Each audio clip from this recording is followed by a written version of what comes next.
One day, a man went on a journey and took with him his horse and his donkey. He put a very heavy load on a donkey's back, but nothing on the horse's back. After a while, the poor donkey asked the horse to help him. Meow! Can you carry the load in my back for me to rest in a couple of minutes?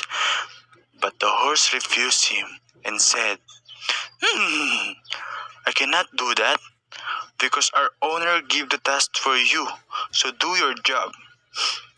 Farther along the road, the donkey started to feel very tired and again asked the horse to take some of the load.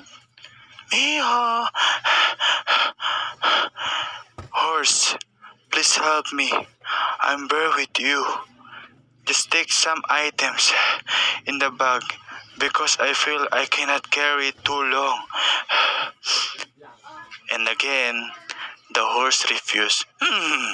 No, you can't do that. You're just overthinking.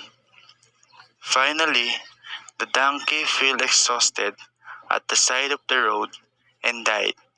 So the man took the wool of the heavy load and put it on the horse's back, together with the skin of the dead donkey. Oh no!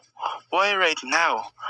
If I help you earlier, I will prevent it to happen. And the horse and the owner continue on their journey.